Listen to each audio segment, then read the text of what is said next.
നല്ല വിദ്യാഭ്യാസം കുട്ടികൾക്ക് ലഭിക്കണമെന്നുണ്ടെങ്കിൽ അവിടെ പേരൻസിൻ്റെ ഇൻവോൾവ്മെൻറ്റൂടെ വളരെ നല്ല രീതിയിൽ ഉണ്ടാവേണ്ടതായിട്ടുണ്ട്.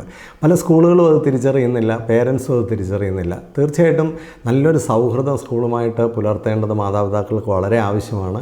ഒരിക്കലും കുട്ടികളുടെ മുമ്പിൽ വെച്ച് സ്കൂളിനെയോ അധ്യാപകരെയോ മോശമായിട്ട് ചിത്രീകരിക്കാൻ ഒരിക്കലും ശ്രമിക്കരുത്. നിങ്ങൾ ഏറ്റവും ഇഷ്ടപ്പെടുന്ന ഒരു സ്കൂളിൽ തന്നെ നിങ്ങളുടെ മക്കളെ പഠിപ്പിക്കുക.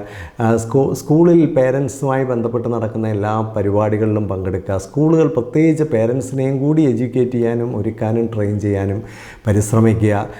നിങ്ങൾ പേരൻസ് എന്ന നിലയിൽ വിവരമുള്ളവരെയും അറിവുള്ളവരെയും വിദ്യാസമ്പന്നരെയും അധ്യാപകരെയും ഒക്കെ മാനിക്കുകയാണെങ്കിൽ തീർച്ചയായിട്ടും നിങ്ങളുടെ കുട്ടികളും അങ്ങനെയുള്ളതിനെയൊക്കെ മാനിക്കും. കുട്ടികൾക്ക് വിദ്യാഭ്യാസം ഒരു വിലയുള്ളതായിട്ട് തോന്നണമെങ്കിൽ മാതാപിതാക്കൾ അതിനെ ബഹുമാനിക്കുന്നവരും റെസ്പെക്റ്റ് ചെയ്യുന്നവരും അതിനെ റിഗാർഡ് ചെയ്യുന്നവരും ഒക്കെ ആയിരിക്കണം. അപ്പോൾ സ്വാഭാവികമായിട്ടും മാതാപിതാക്കളുടെ സ്കൂളുമായിട്ടുള്ള ഇൻവോൾവ്മെൻറ്റ് വളരെയധികം ശ്രദ്ധിക്കേണ്ട ഒരു സമയമാണിത്.